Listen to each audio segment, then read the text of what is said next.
नमस्कार, मैं हूं आपके साथ पूर्वी राय। आइए बढ़ते हैं आज की खास खबरों की ओर। उज्जैन में आज शुक्रवार की सुबह शहर के मुस्लिम बहुल इलाके में नगर निगम और उज्जैन विकास प्राधिकरण की संयुक्त टीम ने भारी पुलिस बल के साथ अवैध अतिक्रमण के खिलाफ बड़ी कार्रवाई शुरू की है।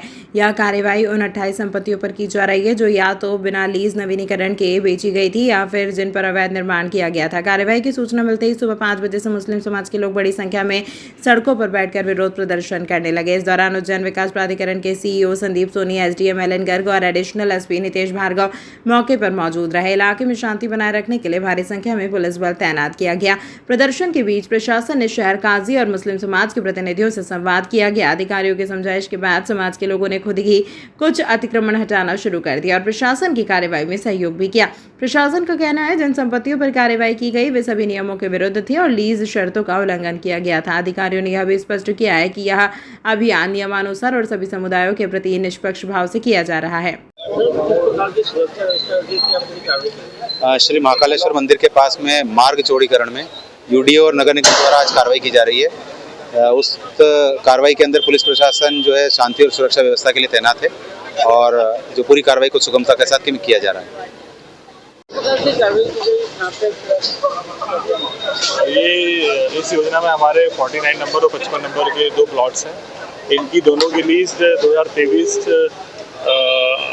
अक्टूबर 2023 में निरस्त कर दी गई थी। इसका कारण ये था कि सारी लीज 30 वर्ष के लिए 1985-86 में दी गई थी और उसका समय सीमा भी 30 वर्ष थी और ये दी गई थी सशर्त कि आप सिर्फ रेजिडेंशियल उपयोग करेंगे। लेकिन पाया गया कि ना तो शर्त का रिन्यूअल कराया गया 2015 के पश्चात और शर्तों का भी काफ़ी उल्लंघन है। इससे सुनवाई की गई और शर्तों के उल्लंघन के कारण जो लीज थी उसे निरस्त किया गया। लीज निरस्ती के पश्चात MPLRC के सेक्शन 248 के अंतर्गत चूँकि जो कब्जा है वो फिर अवैध कब्जा हो गया, उसको अवैध कब्जा मानते हुए उसको हटाने के निर्देश दिए गए। प्रक्रिया पूरा प्रकरण न्यायालय में विचाराधीन होने से फिर न्यायालय से आदेश जब निकाला गया कि उज्जैन विकास प्राधिकरण के द्वारा जो आदेश निकाला गया है उसमें किसी प्रकार की गलती नहीं की गई है। उसके पश्चात आज फिर जिला प्रशासन की पूरी टीम, पुलिस प्रशासन और नगर निगम की टीम, उज्जैन विकास प्राधिकरण की टीम ने मिलकर सभी जो यहाँ पे लोग थे चर्चा की, उसको बताया किस प्रकार से लीज का उल्लंघन है और क्यों इसका हटना या हटाया जाना आवश्यक है। लोगों के फिर सहयोग से सामान को हटाया गया और कब्जा प्राप्त किया गया। तो कब्जा के पश्चात इमीडिएटली जो इलीगल कंस्ट्रक्शन था उसको नगर निगम पुलिस प्रशासन के माध्यम से तोड़ा गया। कितने मकान हैं? लगभग 1.5 वर्ष पूर्व 28 ऐसे प्लॉट्स हैं जो लीज का शर्तों का उल्लंघन करने का निरस्त किए जा चुके हैं और वो किसी न किसी न्यायालय में विभिन्न फेजेस में है और कुछ पे 248 की कार्रवाई भी चल रही है। आने वाले समय में जैसे न्यायालय में आदेश होंगे उनका पालन करते हुए और जो 248 की कार्रवाइयाँ हैं उसमें सभी प्रकार के नियमों का पालन करते हुए सभी को सुनवाई करते हुए कार्रवाई की जाएगी। आज टोटल तीन इसमें लोग हैं और 2 मकान हैं।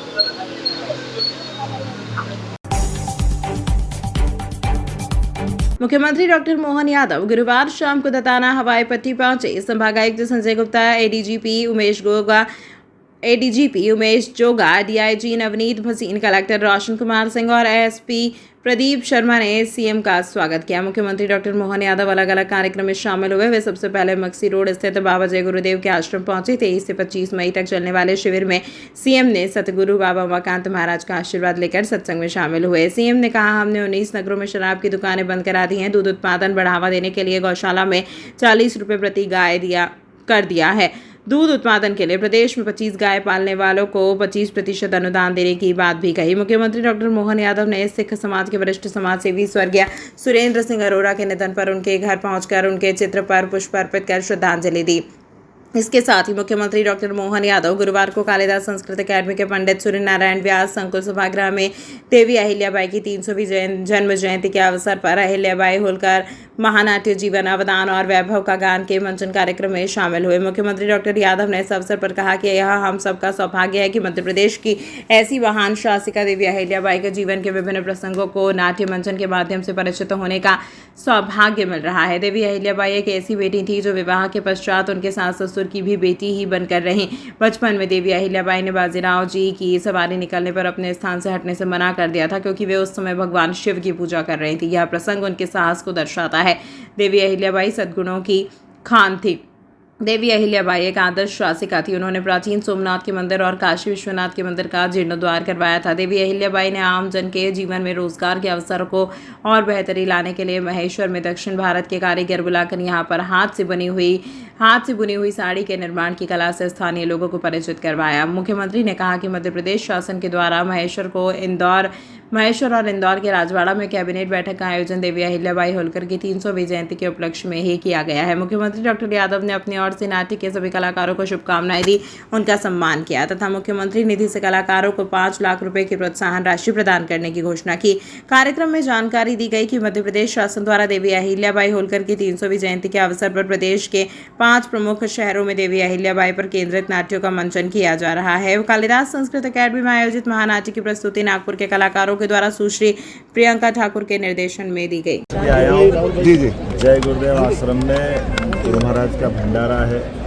हम सब सनातन धर्मी सभी गुरु सभी आश्रम सभी अखाड़ों का सम्मान करते हैं और हमारे सभी गुरु जी महाराज के द्वारा शाकाहार के लिए, नशा मुक्ति के लिए, योग्य देशभक्त नागरिक बनने के लिए, जीवन में सदाचार पालने के लिए ये जो प्रेरणा देते हैं, इसी की आवश्यकता है।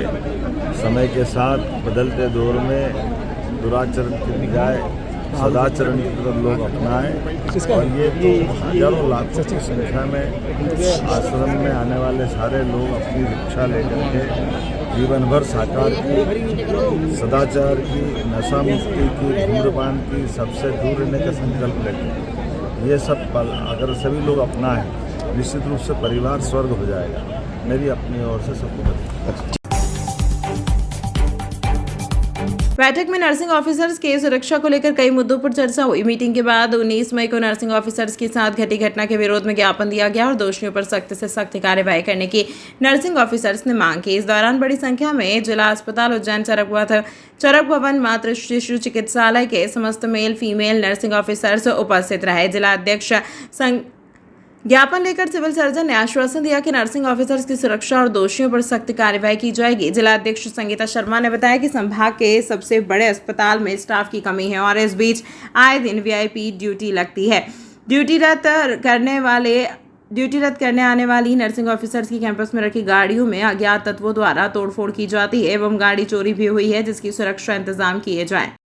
कुछ दिन पहले चरक अस्पताल में नाइट ड्यूटी नर्सिंग ऑफिसर के साथ मारपीट की घटना को लेकर आज civil surgeon doctor Ajay Diwakar sir के साथ नर्सिंग ऑफिसर संगठन ने मीटिंग रखी थी, जिसमें नर्सिंग ऑफिसर की सुरक्षा को लेकर पुख्ता इंतजाम किए जाने और दोषियों के खिलाफ कार्रवाई किए जाने के संबंध में ज्ञापन सौंपा।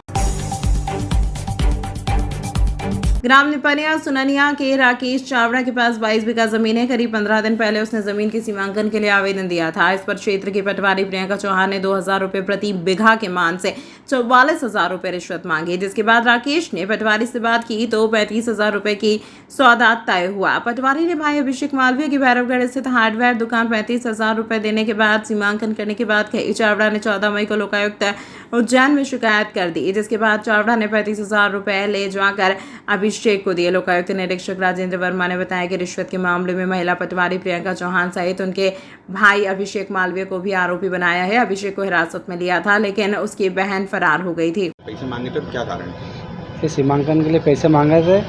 जो घटिया तहसील में पटवारी हल्का नंबर 15 में प्रियंका मैडम है, प्रियंका चौहान, उन्होंने 35,000 रुपये सीमांकन के एवज में पैसे मांगे थे, जिसका सीमांकन नहीं कर रहा था। तो आपने किसको शिकायत की थी? मैंने लोकायुक्त में शिकायत की थी, जिसकी कार्रवाई आज हुई। कौन आया था आप आज किसको पैसे देने के लिए आपको बोला गया? उनके भाई के थ्रू मेरे को दुकान पे बोला गया था, उनके भाई की। मैंने वहाँ जाकर पैसे दिए, इसमें लोकायुक्त टीम का सहयोग रहा और मैं गिरफ्तार कर। क्या नाम है मैडम का? प्रियंका चौहान। कितने दिन से सीमांकन के लिए आवेदन दे रहे? मैंने इसका करीबन 15 दिन पहले आवेदन दे चुका था, जिसका आदेश भी हो चुका था, लेकिन मैडम ने आदेश को भी न मान्य करके आज तक सीमांकन नहीं हुआ था। कितनी की डिमांड की थी? 35,000 रुपये। आपका नाम? राकेश चावड़ा। इस अंक में फिलहाल इतना ही। अगले अंक में फिर मुलाकात होगी, तब तक के लिए नमस्कार।